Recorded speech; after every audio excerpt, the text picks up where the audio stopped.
it's Lindsay from My Crafty Plans. Welcome back to my channel, or if you are new here, welcome. Today I am going to be getting all set up for January in my Laurel Denise planner. This is the planner that I use for social media and content. This is my brand new one for 2024. It is the dated horizontal edition. Really excited. I used the undated vertical for like the last 6 months or so, and I really liked it, but I thought that the horizontal might work a little bit better for me. So staying with the Laurel Denise planner, but switching up the weekly layout, and I just absolutely love this. I know so many other creators, both in the planner community and outside of the planner community, that love this for their content planner. So this is the new one. I do have a full review and overview of this where I talked about the differences between this year and last year and undated and dated and the different options. So you can check that out as well. I am also a Laurel Denise affiliate, and I have a discount code, which I'll put across the screen. It's also down in the description below. So if you are shopping, you can feel free to use my code and save 10%. And I also do so appreciate when you shop with my codes, and it really does help support this channel. So thank you so much to everyone who shopped. I know a lot of you have used my Laurel Denise code to pick up your Laurel Denise planners, and it really does mean a lot to me. So this planner did come with 2 rulers. We might have to play around with them a little bit. I particularly love this like wiggly edged one. And like I said, it is the horizontal dated version. There is some like pre-set up stuff in here, just this page. So I don't know if I might set some of this stuff up. We will see if I'm gonna use this or not.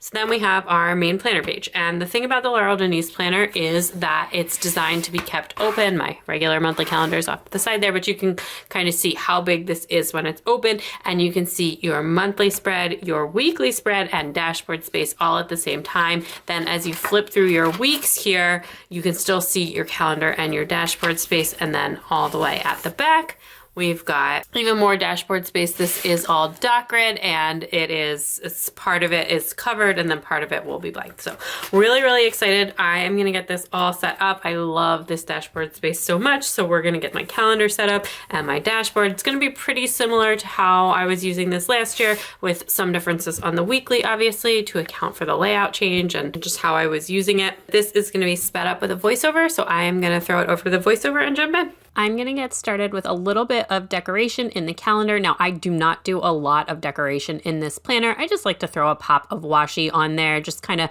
something to focus the color scheme, and it's me, I love washi. So I have these new fireworks from Simp Gilded, so I use those. And then the first thing that I actually put in was our vacation. So we're going away for a week, and I don't usually put like life events in my content planner, but because I need to schedule filming and different things around that, and I want to have content for while I'm gone, I wanted to make sure that was in my planner because it is like a big long trip. If I was just going for like a day or two, I don't think I would put that in here. But again, a week-long vacation is, something that I need to work around. And then I started to try and think about my video schedule, and I just was like having a mental block, and I just kind of decided to move on to something else for a little while, and then I will circle back to it actually on another day. But in the scheme of this video, it'll be pretty instant.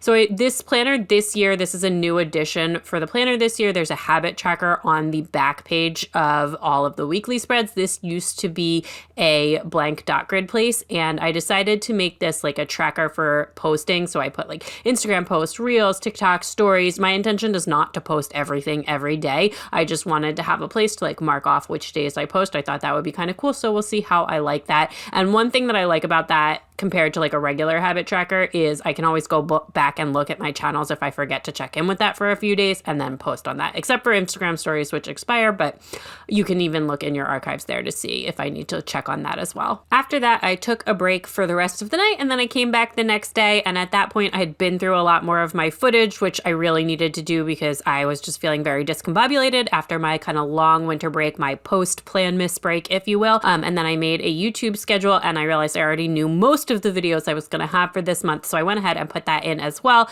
I didn't want to go too aggressive with my schedule for videos this month, just because I know I have the vacation at the end of the month, and I wanted to make sure I had content for that. And then I switched over to the dashboard space to set up my YouTube video tracker. That's where I just keep track of what's been filmed, edited, etc., and then also some analytics for my videos. I'm going to keep things really light with like the stats tracking and analytics tracking. I took December off completely from tracking most of my social media stats except for some YouTube video stuff, and I really enjoyed that. So I'm going to pick it up a little bit from what I was tracking in December, but I'm going to keep it really, really light. While I absolutely still want to grow on social media, I'm really just in the mindset right now to just keep going and have fun with it and try and build back some consistency that I kind of feel like tapered off a little bit towards the end of the year, and just try and find a good balance. I feel like in the fall, my YouTube videos, like how much YouTube content I was putting out, really trailed off while I picked up a lot more TikTok content.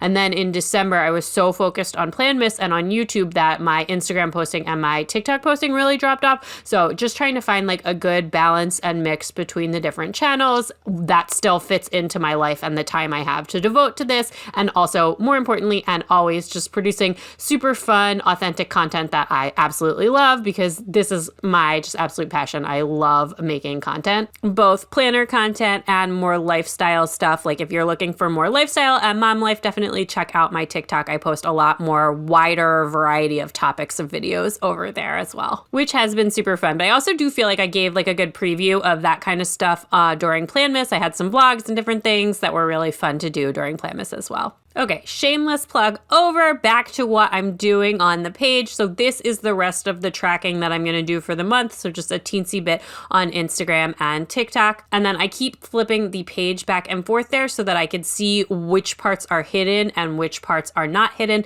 Now, I like to put all of the tracking stuff in the hidden part because I don't want to look at my stats all day long. I want to look at what's going on, my to-do list, everything like that. I find that a lot more helpful and also just motivating than looking at analytics tracking. Then this list here on the right is to help me track the short form content that I'm filming and just where I post it. I've gotten completely off track with this. And again, I want to really just get back to posting regularly on Instagram and TikTok. So I wanted to like make that list, and then I'm not going to fill it out here on camera, but later I went back and went through all of the footage on my phone and also some ideas I had and just started adding things onto that list as well. That's sort of one of the trickiest parts about filming my social media planning is I feel like most of what I'm doing is spending like 5 minutes staring at my phone and then writing one thing down, which is a pretty hard way to film. But once I have a better flow in here, I will try and expand these plan with me so you can see more of my process. But for right now, it's just easier for me to show you the setup. And then when I film in February, I'll flip through all the weeks so that you can see what that looks like. And then hopefully next month, I'll be able to show you a little bit more of my planning process in here. I added a little notes section beyond that because I wasn't sure what else I wanted to put in there. And then over on this far right hand side,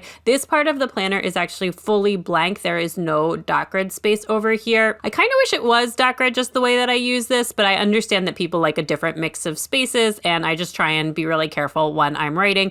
But so I always start at the top with some like big picture themes for the month, things that I'm working on. And for this month, that is pretty much like getting into a good rhythm with filming and editing, starting the year off strong, then also just doing some like big picture brainstorming for the whole year, at least like the beginning part of the year. However, I want to categorize that, just spending a little bit more time than I usually do planning things out so that I feel super ready, and then of getting set up for my vacation and making sure that I have stuff to post while I'm away and YouTube videos scheduled, etc. Rest of the dashboard I left as kind of just like an idea brainstorming section. Again, I'm planning on thinking a lot about the whole year, so I wanted to have space to jot down ideas, and I did use the scalloped edge of the ruler to just kind of do some little doodly lines there. I just really love that ruler, so I wanted to make it super cute. Then I added just a drop into my weekly section, but I realized I needed to kind of look through things on my phone a little bit more before I got into too much detail with that, so that's it. All right, that is everything for right now. So we've got my calendar